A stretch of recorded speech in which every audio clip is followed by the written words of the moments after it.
How are things going? Good, great. We've got, like I said, we've got a slew of questions for you. Oh, The great. first one is, how did you become a VFX artist or a VFX supervisor? I guess I should say. Totally by accident, actually. I was doing, I went to school at Brooks Institute of Photography in Santa Barbara, and I studied cinematography. And by sheer luck, it took too long a story. I met somebody on an airplane to give me a name of somebody in commercials. And so I became a live action producer of TV commercials like McDonald's and United Airlines and all that kind of stuff. It's fairly, good sized things. And then one day there was an effect that, although I was, roughly interested in anything to do with cameras and things like that, there was an effect that we didn't have people like me to call to come to your set and do it. And so I researched it and came up with a way of doing it, which was a kind of a takeoff on an old thing that was called Intervision. That was front screen projection. It was very cool. They used it on The Fugitive and Stand By Me. So I kind of studied and I sort of did the blue screen version of it. And I had no interest other than the novelty of doing it. And then a cameraman was there and everybody said it wouldn't work, and then it worked. So the cameraman there said, oh, you should work at a company called Bob Abel and Associates, and they do that kind of stuff. And it was like, well, I wasn't that particularly interested necessarily in doing that stuff, but I was interested in directing. So it's like, well, maybe I could use that as a platform to direct TV commercials. Foolish at the time, but yes, I did that. And then when I went there, I determined that because I was a fairly good producer, I could figure out stuff and I knew how to stage things and whatever. And I was trying to get information from some of the visual effects artists there. And that's before we called them visual effects artists, by the way. I discovered they didn't really know. They never worked on a live action set. They didn't really have a firm grasp on, and so I kept on hearing that they couldn't do something. It's like, well, screw it. You have a camera downstairs. Let me try out something that I think would work. It doesn't make any sense why it wouldn't work. And then it worked. And then all of a sudden it's like, hey, you do it. It's like, well, I didn't mean to do it. I was just producing your work until I could get to direct a commercial. And so I sort of by accident got involved in it. And the more I did, the more they gave me to do to figure out more and more difficult problems. And so I just started doing it. And there was never an idea that you were a visual effects supervisor. I just did stuff. And I was kind of, I never learned under anybody else or studied anybody else's work. I just sort of did my own. And because I was a cameraman too, and I worked on stages for my early career, I was very fluent in shooting. So doing blue screen shoots and things like that, that was all fairly easy for me. Harder for other people, but easier for me because I had experience and I knew how to talk to the grips and electricians and the cameramen. I was a cameraman and stuff like that. So. Now, someone wants to know, when you're working on a project, which type or how do you like to approach VFX? Do you prefer using CG in a subtle way, or do you enjoy, something crazy like the Marvel movies? I don't do the Marvel movies really because I'm not a conceptual artist. I grew up, my favorite film was The Godfather. That's what convinced me to come to California to study the art form of movie making. So, and my skill set more or less is live or real life looking things. And because I'm not a conceptual artist, I don't know how to do the sort of the crazier thing. So all I'm ever interested in is doing something that is absolutely seamless and looks like the rest of the movie. And I treat it that it's basically just shooting another scene. It happens to involve things that can't be done in a rather normal, practical way, but it shouldn't appear to be that. So I'm not really doing larger than life things, even though some of the things I've done are larger than life, like the Titanic sinking or the Apollo 13 capsule going up.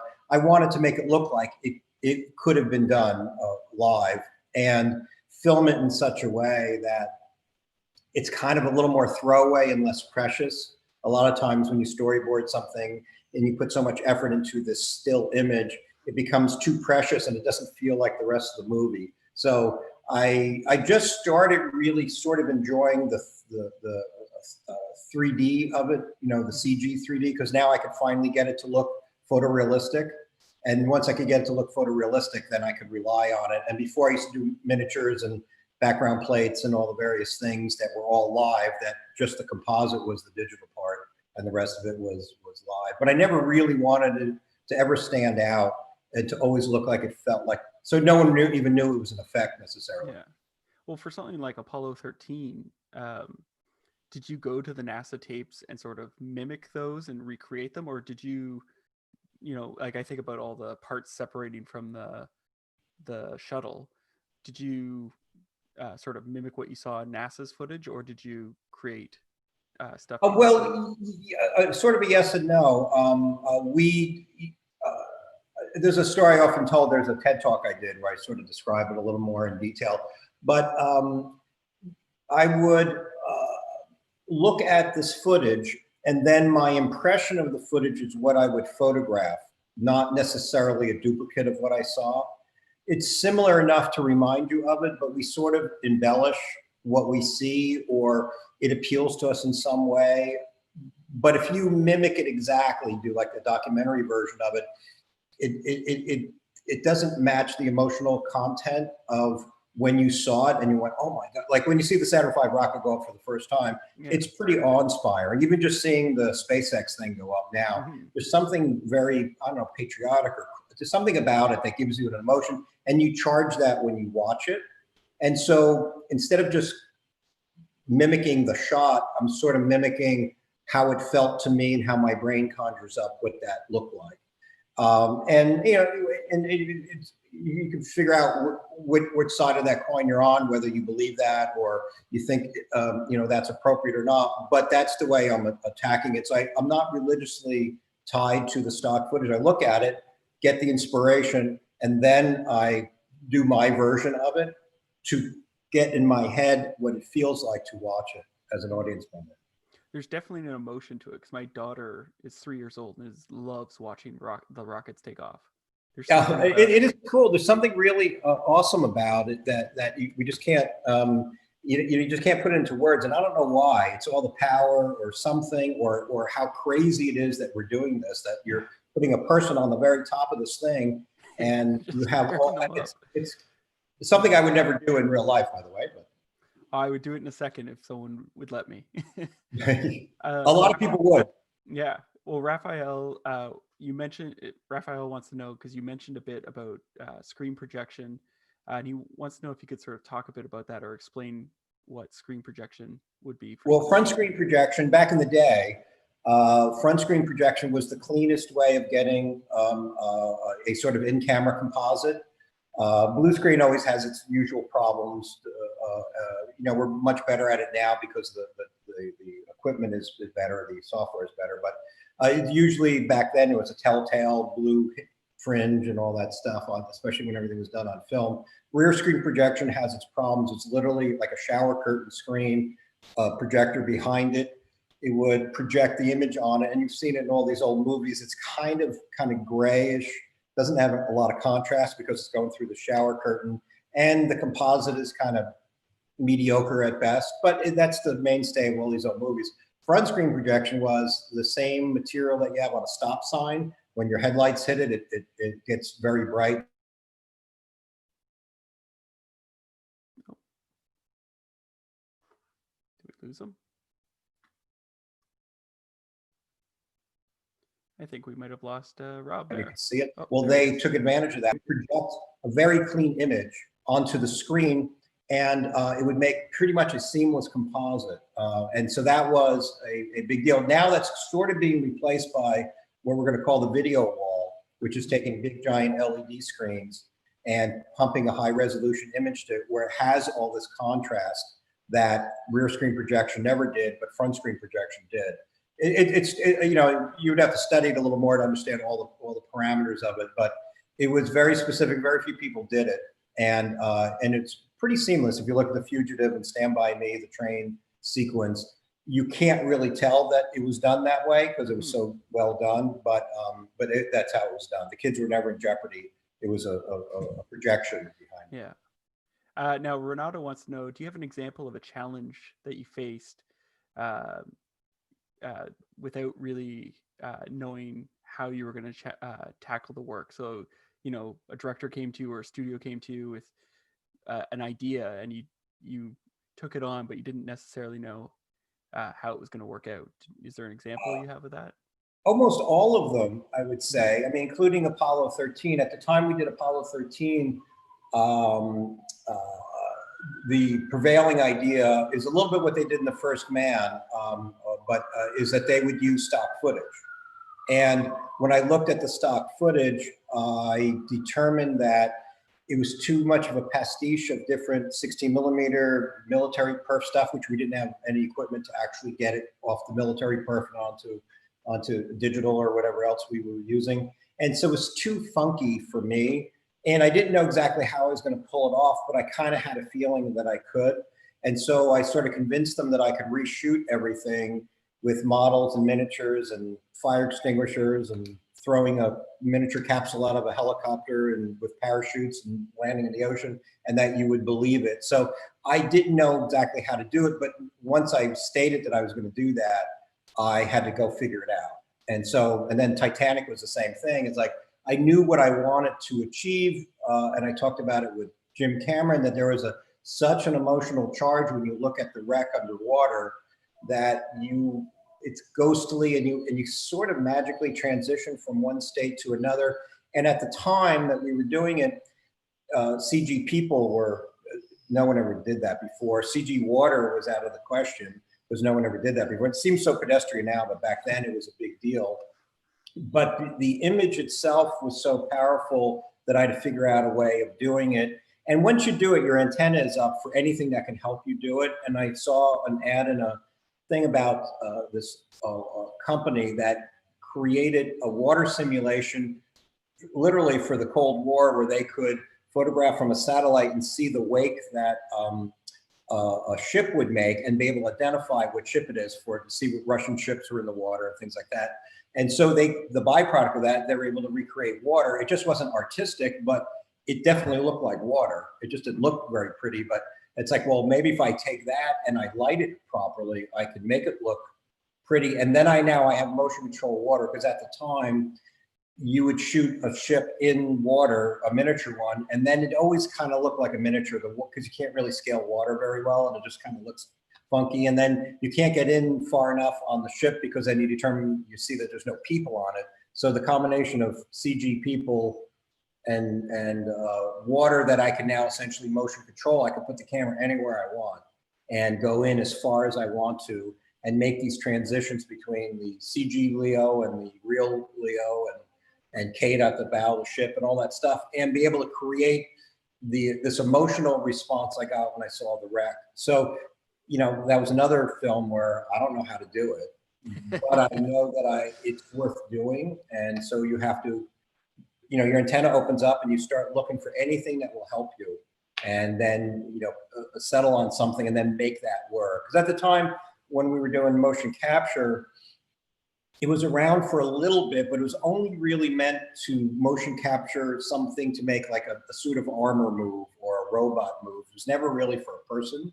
They just, I guess the fidelity, for whatever reason, no one ever did it to actually recreate a person, but I needed them to have to populate the ship. So I just forced it into being, and, it took work and took work to make the water be, something that we could use on a production scale. Very expensive to compute, because it's it uses takes like hours and hours and hours to render a frame because of how complex water is to recreate.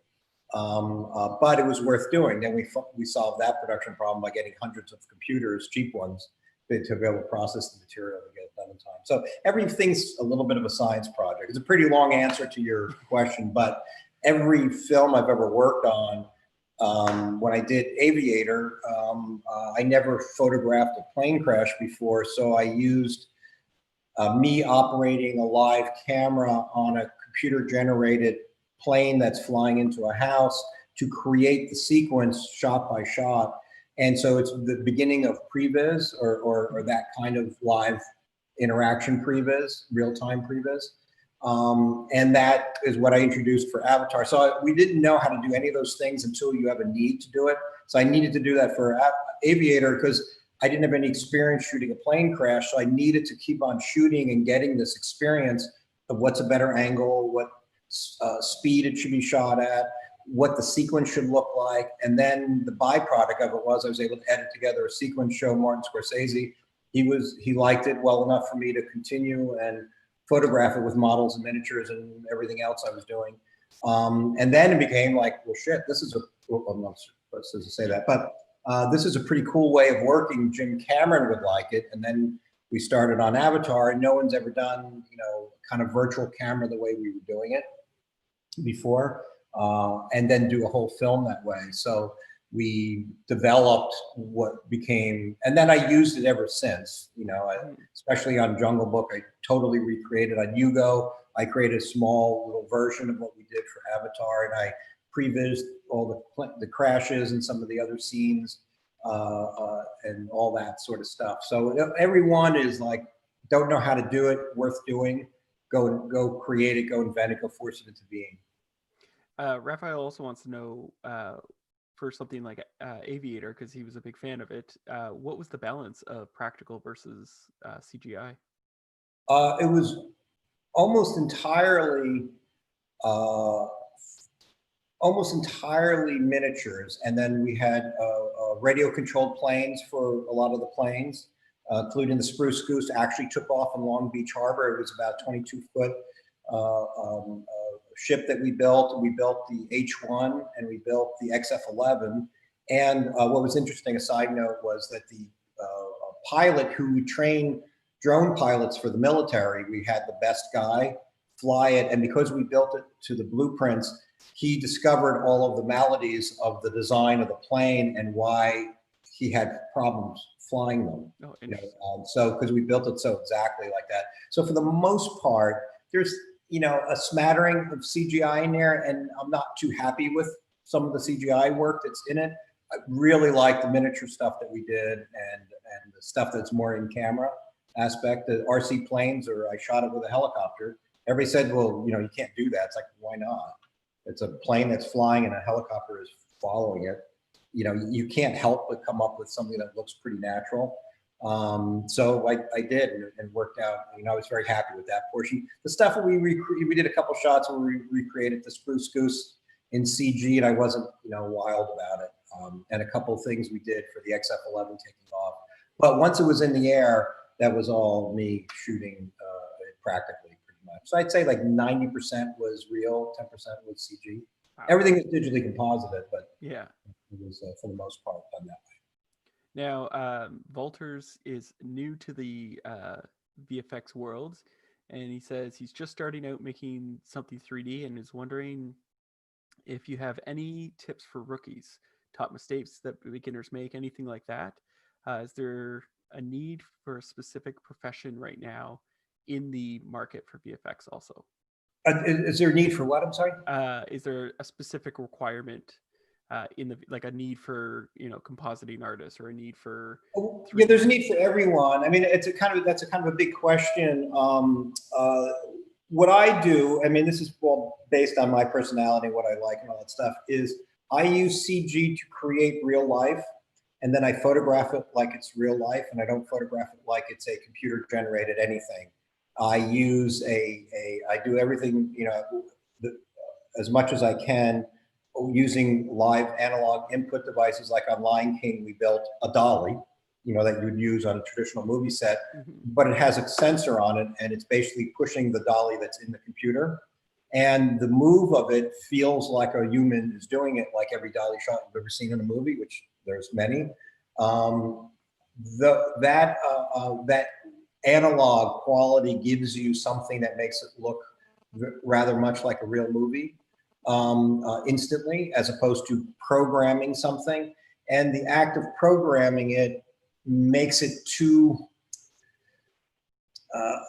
stilted a bit, makes it too perfect. So my advice to younger people who are trying to do it is, unless you're making something that's supposed to be computery or visual effecty looking, like you want to see the visual effect type thing, that you would start to operate a camera live, so you become gifted at composition and intuitive about how you operate a camera and why you feature one thing or another. why you pull focus from one thing to another. To do it in animation, keyframe animation, you don't tap into your intuition of what's a good shot or not, because, and even for me, and I'm an experienced operator, is when I break it down into a keyframe, I don't know that I would actually be panned there at that particular moment within the move until I run it and then go, well, something feels funky about it. And so I need to basically operate it live, and then I know exactly where it would be because it's tapping into my intuition. And intuition is simply the sum total of everything you've ever learned, every movie you've ever seen, anything that impressed you becomes tapped into, and you go, oh, here's my solution, is that. And that's what makes it, and you need to practice that to become good at it, to be a good director of photography, to be a good director, period, to be a good anything. You need to step in the shoes of the other disciplines. If you're a compositor, you really do need a little bit of photographic knowledge to know how things really look. Because when you put them together and you screw that up a bit, you can't really tell why it's funky looking, because you don't have a baseline to base it on. Well, it doesn't look like a real life, doesn't look like real photography. And if you have no experience with real photography, you don't have any gift to bring to the art of compositing. So you need a little bit of that. You don't have to be great at it necessarily. You have to have some knowledge of it. And to light in a computer, you should know how to light on a stage. You should know and appreciate lighting in real life, how it works, how the light bounces off of things, why you use things, why you block light when you shoot outside. You don't just shoot outside. You have things that block the sun, diffuse the sun for whatever thing you're going for. But you have to kind of know some of that to do it in a computer. And a computer can mimic exactly what real life is like with ray tracing and computer simulations. You can make something pretty lifelike pretty quickly if you have the bent to do it. And so if I was to give people advice, is to use the computer as your stand-in for live action that you probably don't have access to, but you have access and practice to it in the computer. You can do it on your laptop and operate a camera. You can use the little trackers. I use these things a lot. This is the VR setup. And you could take a tracker on the VR setup, put it on a pan of tilt head, and now that's your digital camera, your virtual camera, and you start getting good at operating. At first, you'll be terrible at it and really appreciate the art form, and then really realize it's an art form. And then by practice, you just get better and better and better at it. And then you have some art to draw on when you do the art that eventually is going to be in the movie. And and when we did Lion King was primarily to look like we really photographed that movie. That we really, although we went to Africa to get inspired by the soul of the place, we only used one shot that we shot there as that appeared in the movie. The rest of it was inspiration. So when we did our artificial version of it, it had an authenticity to it because we witnessed it. We are photographers. Caleb Deschanel is the cinematographer, and could draw many years of intuition.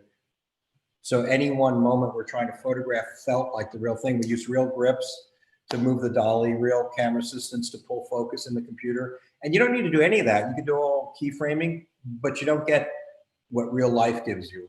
So if that answers that question, I hope it does. But I think it does. Niraj wants to know, what can young directors do to make your life easier as a VFX supervisor?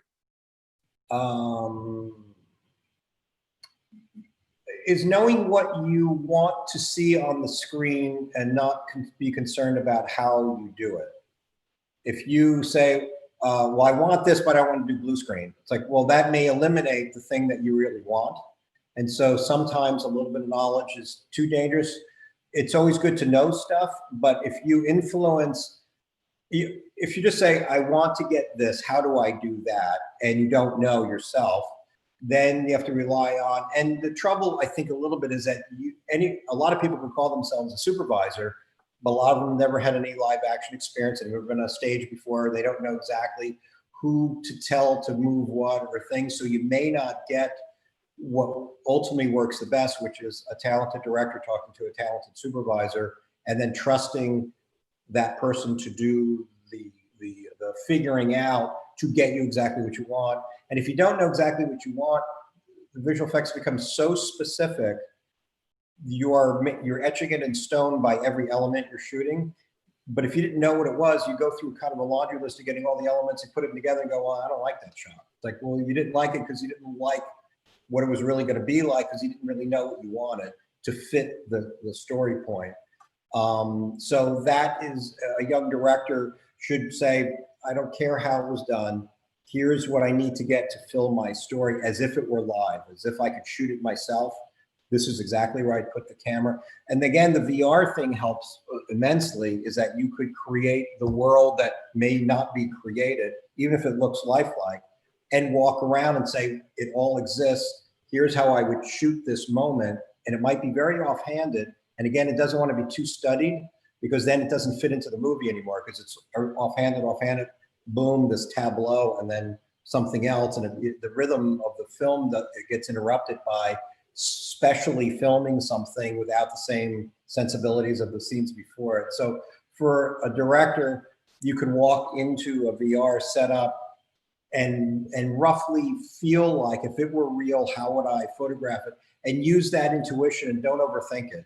Just act like you have that access to everything. And if I had it, I wouldn't treat it like it's the Taj Mahal. I would treat it like any other shot in the movie, and stage it accordingly. And then it'll look lifelike when it's done.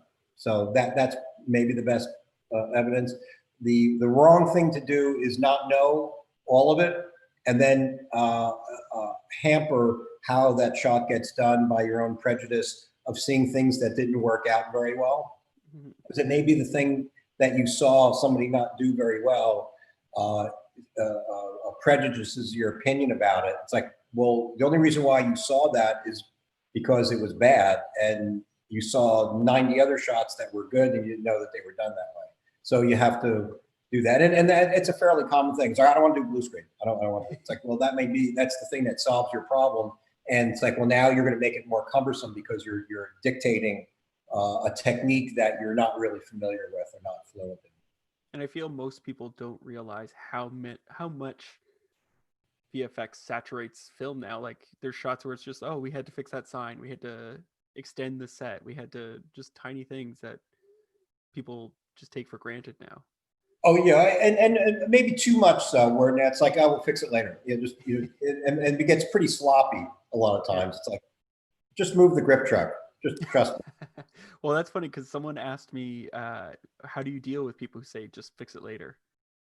Depends on, I usually work with fairly quality people, and they know I'm a little more insistent on doing it right. So I don't often work with people who don't care. And also, you know, the plan of the day, you should know where you're parking everybody. And I mean, this is common and works with kind of sloppy directors. That's another thing for young directors, is do your homework, know exactly what you want to do, how you want to do it, create an atmosphere that some intuition and some improv can happen comfortably. But it's not like, screw it, I like this shot over here and the sun's in the wrong spot, and you'll paint it and fix that, right? It's like, that means you didn't really think that hard about that shot or that setup. And so I'm not a big fan of that.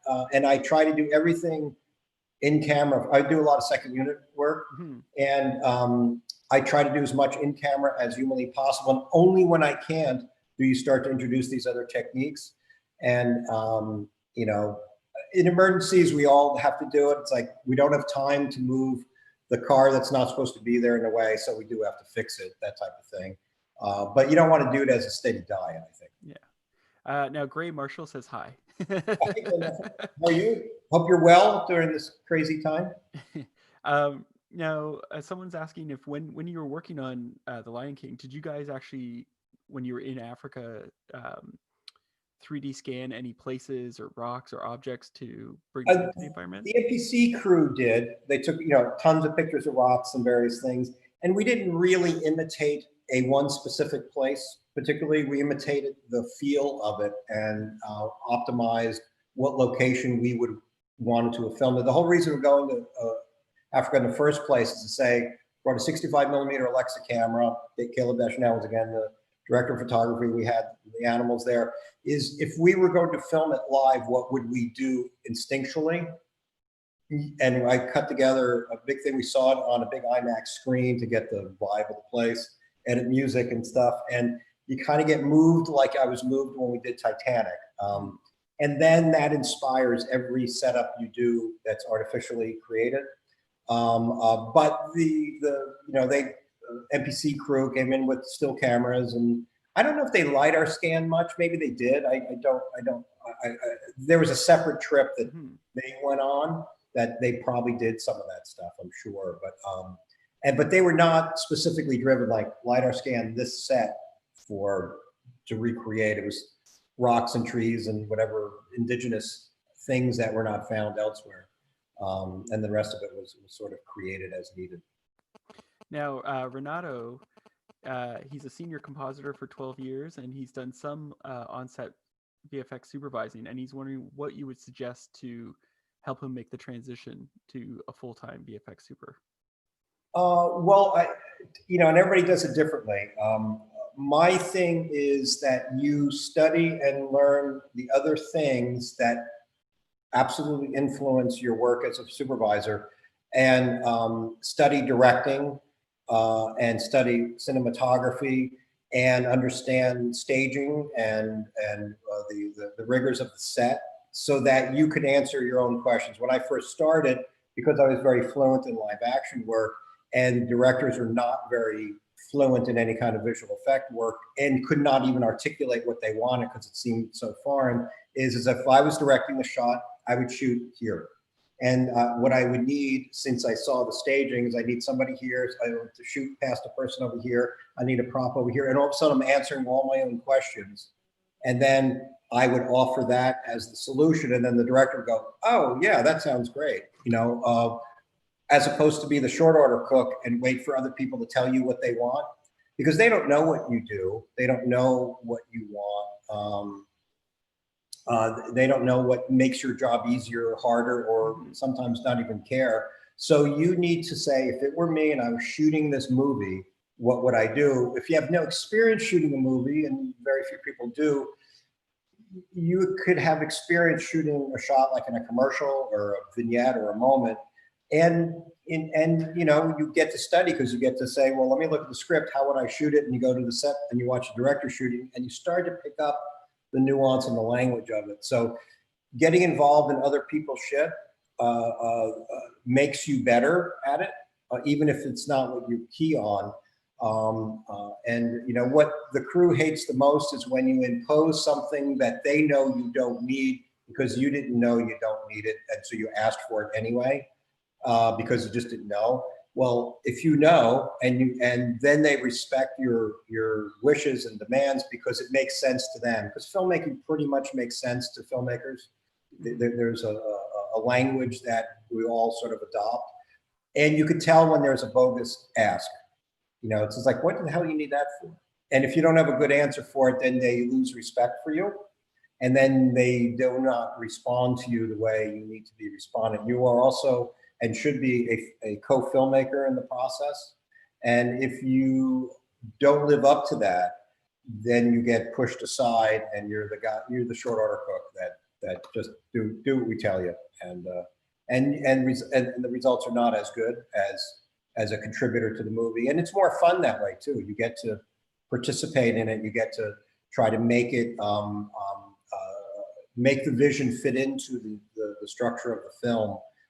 And you get to answer your own questions, which is ideal. It's really what you want to do. Now, are you ever going to start direct your own film? Do you have a design? Yeah, I've directed a couple things, and TV shows and stuff like that, and discovered, probably the thing that is the most difficult is the material. I did a film. I won't mention what it is because I don't want anybody to see it. But I directed a film. And I thought that with my skill or talent of being able to make something out of nothing, I'm pretty good at lighting and staging and dressing it up, and my experience has been, I've worked on, A films with A directors, where when I shoot their second unit scenes, the script and everything is already in place, and I could add my bit of, you know, ability to it, and it comes out and it's wonderful, and they're auteurs and they get to do whatever they want to do. Well, I tried to do that on film. I was not treated like an auteur because I wasn't, because I didn't have final cut. So you don't get to complete your idea. And on an A film with Martin Scorsese or Jim Cameron, they get to complete their idea, and you get to complete their idea for them without the hampering of 50 people going, what about it? What if you did it like this? And what if you did it like that? You know, and all the stuff, all the interference you get. And then the material, that no matter how much you dress it up and do a great camera move and nice lighting and mood piece, whatever, and even if the actor is good, if they're not saying something that is really appropriate to the moment, it's just off. And so I discovered that just your talent to dress up a scene is not enough. You really need the script, and it should be something that you're sort of passionate about. And I was doing it as kind of low-hanging fruit. And I love to do a film that would be a film that speaks to me, and I think I could do it well. But those opportunities are pretty hard to come by, and I'd still love to do it. And when I get a decent material to shoot, it usually turns out pretty well, or well enough to get noticed. But I would say that, I mean, especially for younger people who are trying to break into it, is find something that you really like, that you really understand, that you think is very good, that you could add something to the party, and just showing off your skill as a cinematographer, as a director of staging action or whatever. If the underlying meat is not there, it's the sum total is not great. And it's fun, you know, it looks good, and people see a couple minutes of it, go, well, what's wrong with that? It's like, well, wait till you watch the rest of it, then you'll know what's wrong with it. That type of thing. So I'm not, you know, embarrassed of it. I'm just that it really isn't, you know, I've got spoiled working with great directors. Yeah. Well, but do you think it might be because, you know, whenever I do anything, I always beat myself up afterwards, being like, oh, it could have been better here, it could have been better there. Do you think it might also be a bit of that? It might, you know, in 10 years, you'll be like, you know what, it wasn't that bad. And yeah, you know, in fact, I look back at some of the scenes that I did in the movie. The movie doesn't hold together as well, or it's not, you know, a fan favorite. And also, I didn't do it the way the title of the film and what it was meant to be, or meant to be in somebody else's eyes. So it was like a different movie. And so if you want to see a horror movie and it's not that much of a horror movie and it's something else, you're disappointed. It's like, well, that sucks. That's not a, you know, it's like you thought you're making a comedy, but yet it's serious, and people go, well, this is not a very funny comedy. And so you don't like it. But if it was presented in the way that it is, the material gives you, and it's good, you would not have this built-in prejudice of what it was supposed to be, or what you thought it was supposed to be, and what you entered the idea of viewing it with, and just saw it, you probably would enjoy it more. So every once in a while, I look back at certain things that I was kind of like embarrassed about, or I didn't think worked out, and go, you know, it's pretty well staged and shot, you know. And I know there's some script limitations, but you know, it was unappreciated because of the prejudice that people thought it was supposed to be. And I do that a lot. I mean, there's some things that I do in movies that I'm really not happy with, where I was forced to do. I hopefully don't do it too often, and then 5 years later, it kind of breezes by, and it's like, well, that was all right. I mean, you know, I don't know if it was great, but it was all right. And I thought it was horrible. So and I think everybody who directs a film, who shoots a film, will see something that they knew at the moment they were doing it was not great. And they don't think they licked it, and just don't even want to see it anymore. And then after a while, it's like, and then everybody else, I mean, I know friends of mine was, oh, I hated the shot I did. It's like, what's wrong with the shot? The shot's actually pretty good. What don't you like about it? And it's about the moment they were filming it. They hated the thing. They were rushed. They were supposed to put this other light up, but they couldn't do it, so they had to do without it. And they have this other story that clouds the actually what they did. And I do the same. I mean, you know, I'm my own worst critic, and nothing's quite good enough. I mean, we had a thing when I did, Gray Marshall maybe remember this, when we did Apollo 13, I was so desperate to make it fit into the movie that I'd be very hypercritical, and I would say if something kind of passed the test, that it didn't suck too bad. It's like, well, that doesn't suck that bad. And so, because I didn't forget that it was good, it was just like, Yeah. it's not that embarrassing. And that was and everybody, you know, somebody made up badges one day, and everybody wore "It doesn't suck too bad" badges. But that was the kind of the mentality of it, is that you know, just trying to get it to be okay. I mean, that's, you know, delusions of adequacy is what I was after, and then some people really liked it, and so there you go. Now I'm going to read this question verbatim. How do you feel about ray tracing real time opening up the possibilities, like the Mandalorian video wall? What else is possible with this, do you think? Well, ray tracing is just a light simulation Mm-hmm. that, when seen, and obviously you saw it in Lion King and everything else that we're doing recently, it just looks totally real because it's simulating exactly what light does. So all it really is if you can light it well, and what we try to do in Lion King, the equipment or the software to do it will represent real life, or cinema life, not even real life, but cinema life, the way we expect it to go. So right off the bat, as soon as you have that, it is as good as if you shot it for real, because there's no real difference between it. So the possibilities and the video wall make shooting much more convenient, and in-camera compositing much more believable, because you believe the lighting that you put into it. Now you have to be good at it. You have to know how to light something. And then your foreground lighting and your background lighting will now match. The background is a computer generated image. The foreground is a real image. And you get to light it the same. And the simulation looks pretty much like the real thing, because it really is simulating the real thing. So you make a seamless composite. And the video wall just gives you, instead of building that set or being in that environment, it gives you that facsimile. It's very similar to that front projection thing I was talking about before. That required a real plate in the background that was projected well enough that when you shot the foreground and lit the foreground and you got them to match, made the illusion total, except you couldn't move the camera. The camera that was built in, same lens that you shot the background, you had to shoot the foreground, same camera height, usually no camera move at all, except for a nodal pan and tilt, which is a way to not belie the fact that there are different scales and whatever. But that was about it. It's all you can do. On the video wall, now I can move the camera and it will move the background wall as well, as if you're in that set. And that opens up a lot of different things, for fantasy films for sure, but for real live action films, instead of building a set that takes 2 weeks to build it and paint it and furnish it and do all the stuff, and then really only have a day shooting in it, kind of a waste of time when you could build it in the computer faster, better, and make it look photorealistic. And then you could shoot it in an hour or two. And then, you know, just spin the set around, and now you're shooting the reverse. And you spin the set around again, you're now doing this. And then you could light it easier because you're not physically moving units and keeping them out of camera range, which is our compromise when we light anything, is that we have to light it without seeing how we lit it. You can do that, and so you could shoot pretty quickly, and then you believe the image you're looking at. So it opens up a tremendous amount of stuff, and eventually some scenes we would just, the way I do previs with a real dolly and a camera and all that stuff, that would be just the final image.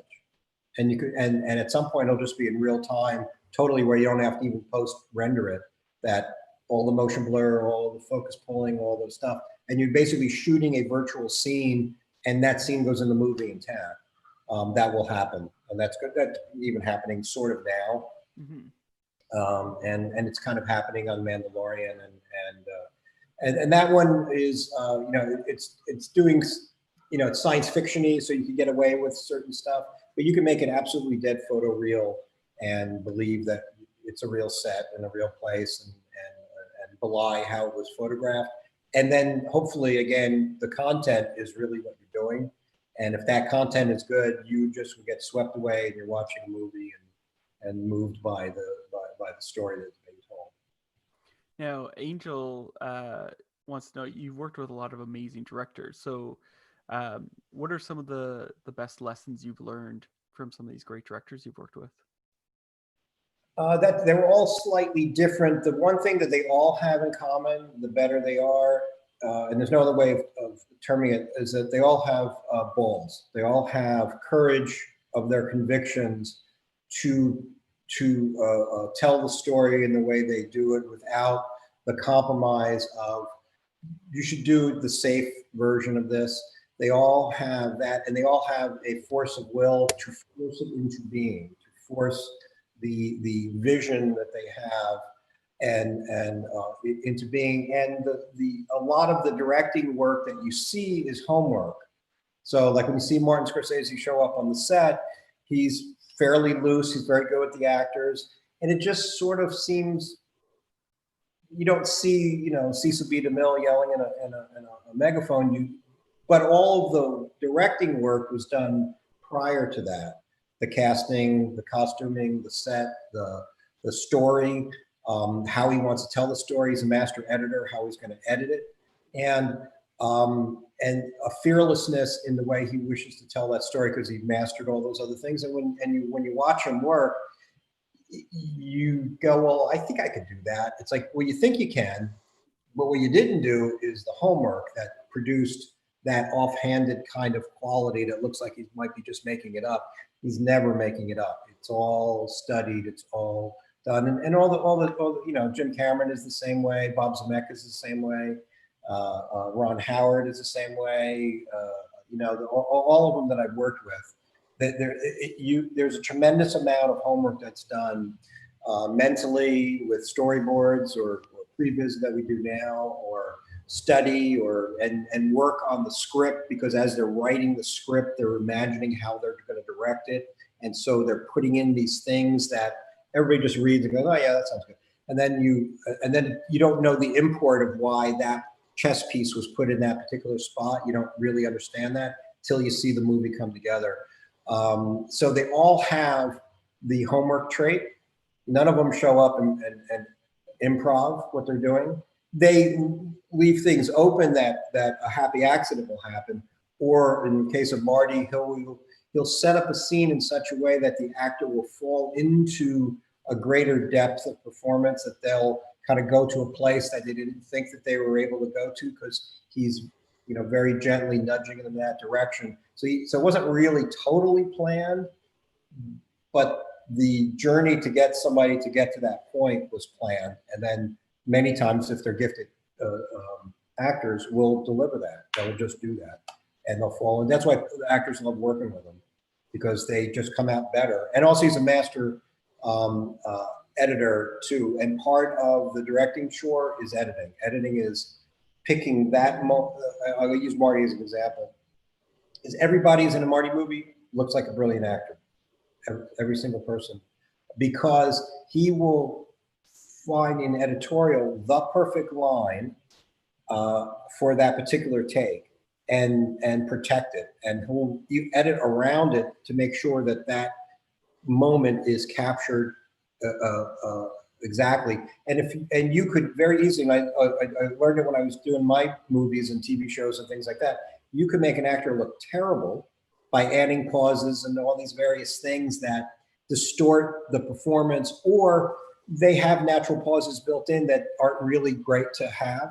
And if you protect them by cutting them out and making the proper response and the amount of time it takes to react, and if you almost polish their performance by that, you could destroy it or make it great. And Marty and good directors don't just direct on the day. People assume that all the directing of actors is on the day. It's doing that, making sure you have enough takes and enough performances that justify why you're cutting to that close-up and what you're getting out of it. But it's really protecting it in the edit. So you have to know how to edit. You have to appreciate when you watch, like, we'll use Marty as a good example. You watch him as he's watching a take, and every line he's pointing to the script supervisor. That one. And then he'll do another take and make sure the one that he missed, he gets that.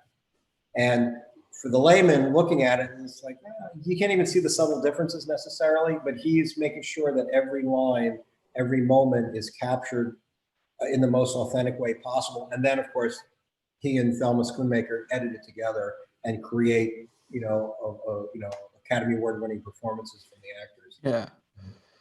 Now, So, you've been very generous with your time. So I'd love to ask you one more question before I let you go. okay. And this one is, what is a shot or sequence that you're particularly proud of? Something that you would, just love to show to people because you're so happy about it.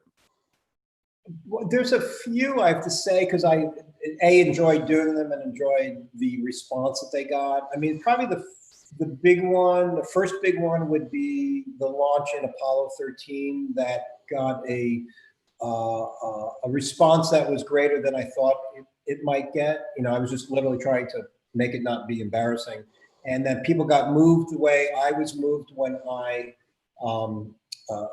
created it and shot it and inspired by the material that I was emulating and stuff like that. So, and I realized, this will kind of go off on a little tangent here, is that when you're moved by something as a director, as a cameraman, it transmutes into the material. If you feel it, if you feel nothing, nothing will show up on film. If you feel something, something will show up. So that particular scene, because it was awe-inspiring to me, became awe-inspiring for the people who liked it, because they got the wavelength that I was on. And so that's a good one. I mean, some of the underwater stuff I did in Titanic that matched what Jim Cameron did, where you can't tell what shot I did in a garage with a 15-foot ship hanging upside down with little tiny mirror subs going, or what Jim shot at the real Titanic with real mirror subs, photographing in this dangerous place. And you mix the two of them together and you're still as moved by the imagery as I was when I saw it originally, when I saw Jim's footage originally. Mm-hmm. And that is very satisfying because it feels like, well, I fulfilled the filmic aspiration of moving the audience as we would be moved as filmmakers making it. And so I'm very proud of that. I like when the plane crashed into, I guess it was a fun sequence for me to do, when the plane crashed into the house in Beverly Hills. I did an Aviator. There's some things I'm not as proud of in that movie that I wish I could have done better or differently. But that particular moment is where I sort of developed the whole Previs method. That one I'm pretty proud of because it has a nice build to it. And I learned the Alfred Hitchcock trick of, if you can't move the camera and you edit it in such a way, you create the illusion of movement by the editorial choices. Because I had to chop it up and shoot models and miniatures, and I could only shoot at certain speeds. So it means real camera moves really couldn't do. I couldn't make it jazzy looking like you could now, but I made it factual. I made it, if you were really in there, not embellish what would happen, not make it larger than life, just make it life. And people got it. And I was really proud of that people understood and had a visceral kind of quality about it. There's been a bunch, that I've been, I guess, in almost all the movies, there's always some little thing that worked as I hoped it would work. Didn't know if it was going to fly, and then it does. I like the plane crash, the train crash in Hugo, and some of the moments I created in Hugo were fun to do, and again, it was infused with this awe of George Méliès and making a movie about movie history with Martin Scorsese and the greatest collaborators in the world, shooting it and producing it and all that stuff. So that's always a kind of a fan favorite for me to show, because people generally kind of get it and like it. There's a bunch. Well, thank you so much for letting me interview and letting all these people ask their questions. Oh, you're welcome. My pleasure. And for those watching, next week we'll have Monica Daniel on to talk about DC Legends of the Guardian. Thanks again, Rob, and have a good day. Okay, you too. Thanks. My pleasure. Thanks. All right. Bye.